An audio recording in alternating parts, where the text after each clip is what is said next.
Hello everyone, আমি আজকে আপনাদেরকে একটি মজার ডেজার্ট বানিয়ে দেখাবো। ডেজার্টটার নাম হলো লিচুর পায়েস। এখন বাজারে প্রচুর লিচু পাওয়া যাচ্ছে, তাই আপনিও ঝটপট করে বানিয়ে নিতে পারেন এই মজাদার লিচুর পায়েসটি। তো চলুন দেখা যাক কিভাবে এই পায়েসটি বানাতে হয়। আমি প্রথমে কিছু লিচু ধুয়ে রেখেছি। এখানে লিচুর খোসাটা ঠিক এভাবে ছাড়িয়ে নিব। নেওয়ার পরে লিচুটাকে লিচু থেকে আলাদা করতে হবে, ঠিক এভাবে টুকরো করে।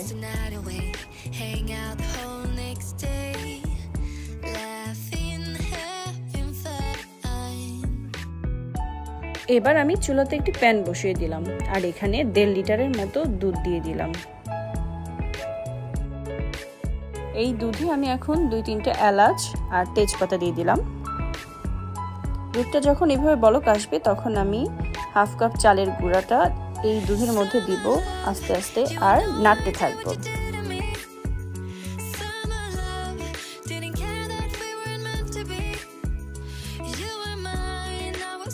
চালটা দেওয়ার পর অনবরত নাড়তে হবে, না হলে নিচে লেগে যাওয়ার সম্ভাবনা থাকে।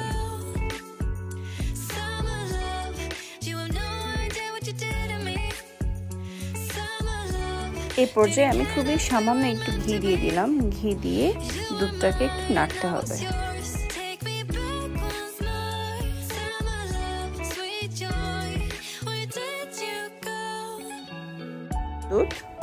গুঁড়ো দুধটা দিলে পায়েসটা খেতে খুবই মজা হবে। দুধটা দেওয়ার পর আমি অনবরত নাড়তে থাকবো।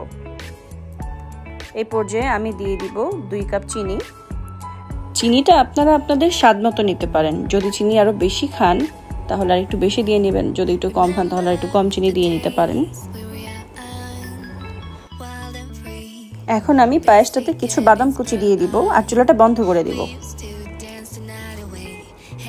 আর বাটিতে রাখা যে লিচুগুলো ছিল সেটা আমি পায়েসটার মধ্যে দিয়ে দিব। পায়েসটা যখন দিব অবশ্যই চুলাটা বন্ধ রাখতে হবে, আর পায়েস দেওয়ার পর কোনো রকমের বলক আনা যাবে না, তাহলে কিন্তু লিচুর সেই স্বাদটা আর থাকবে না। ঝটপট তৈরি হয়ে গেল মজাদার লিচুর পায়েস। সো গাইস, আপনাদের যদি এই রেসিপিটি ভালো লাগে অবশ্যই একটা লাইক আর শেয়ার দিতে ভুলবেন না।